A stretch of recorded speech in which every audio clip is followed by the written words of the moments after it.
Hey guys, আসসালামু আলাইকুম। একটা ইন্টারেস্টিং বিষয় দেখুন, এখানে বাইকগুলো রেখে রাইডাররা কিন্তু অলরেডি নিজ ইচ্ছায় ঘুরতে গিয়েছে। এখানে কোনো পাহারাদার নাই, তারপর বাইকগুলো এখানেই পড়ে আছে। তারা এখান থেকে প্রায় 2 কিলোমিটার দূরে গিয়েছে। একবার সমতলের কথা চিন্তা করুন, এরকম জায়গায় যদি এরকম ভাবে বাইক রেখে কোথাও যাওয়া যায় তো তাহলে মনে হয় না এসে আর পাইতো। সেই তুলনায় পাহাড়ি অঞ্চল অনেকটা বিষয় মূলত এটা না। বিষয়টা হলো, আজকে যারা আপনারা পাহাড়ে আসতে চাচ্ছেন তাদের জন্য ভিডিওটি।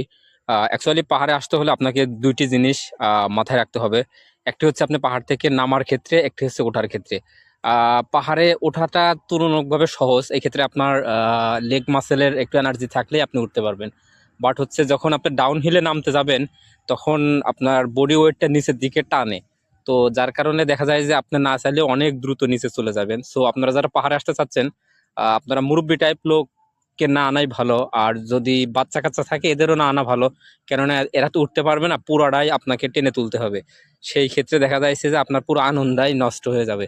সো আপনারা যারা পাহাড়ে আসতে চাচ্ছেন, অবশ্যই বয়স্ক এবং বাচ্চা কাচ্চাদের রেখে একা একা আসবেন, তবে পাহাড়ের ফুল আনন্দটা উপভোগ করতে পারবেন। কেননা পাহাড়ে সব জায়গায় গাড়ি চলে না, ম্যাক্সিমাম স্পটে হেঁটে হেঁটেই যেতে হয়। এই ক্ষেত্রে আধা ঘন্টা, 1 ঘন্টা, 1.5 ঘন্টা পর্যন্ত ট্রেকিং করে তারপরে মূল পয়েন্টে যেতে হবে। সো আপনারা যারা পাহাড় ঘুরতে দেখতে আসতে চাচ্ছেন, তো আপনাদের অবশ্যই এটা মনে রাখতে হবে যে আপনাকে অনেকটা পথ পাড়ি দিতে হবে, পাহাড় পর্বত, তারপরে পানি, ঝিরি, বিভিন্ন কিছুর মধ্যে দিয়ে।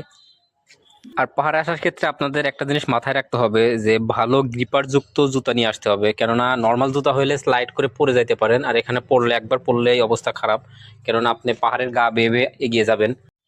এই বিষয়গুলো মাথায় নিয়ে আপনাদের আসতে হবে এখানে।